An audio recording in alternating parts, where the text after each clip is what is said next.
ખેડાના નડિયાદમાં ઠેર ઠેર ભૂવા પડવાની ઘટના પ્રકાશમાં આવી છે। મહિના પહેલા જ બનાવવામાં આવેલા રસ્તા ઉપર ભૂવો પડતા લોકો મુશ્કેલીમાં મુકાયા છે।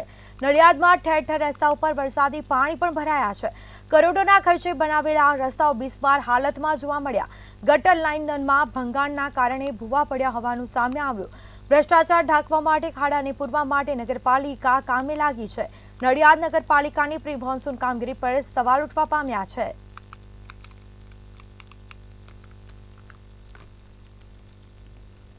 સાઈબાબા મંદિર ને નીલકંઠ નગર મહાદેવ મંદિર ને જોડતો રોડ છે અને હાલમાં આ જે જગ્યા છે ત્યાં આગળ વરસાદી પાણીની ચેનલ બાજુમાં જાય છે અને બાજુમાં ડ્રેનેજ નેટવર્ક પસાર થાય છે અને વધારે વરસાદના લીધે ક્યાંક ડ્રેનેજ નેટવર્કમાં ભંગાણ થવાના લીધે આ એક ભૂવો પડ્યો છે અને એની કામગીરી હાલ ચાલુ કરી દીધી છે।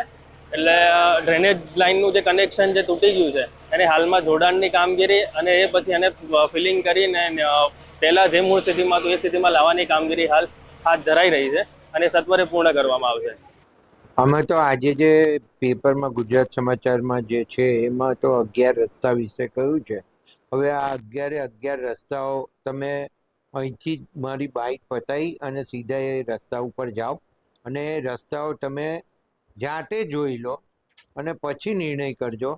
હું તો મારે જે કહેવાનું છે કહું છું કે આ રસ્તાઓ જે મ્યુનિસિપાલિટીમાં ફંડ સરકારમાંથી આવ્યું હતું રસ્તાઓ કરવા માટેનું એ ફંડ ભર્યા પછી આશરે 3.5 કરોડ રૂપિયાના રસ્તાઓ બનાવ્યા।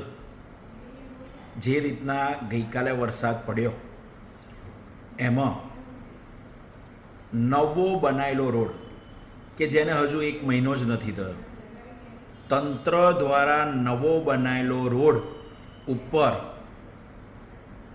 ખૂબ મોટો ભૂવો પડ્યો છે। એનું કારણ શું? માત્ર ને માત્ર ભ્રષ્ટાચાર।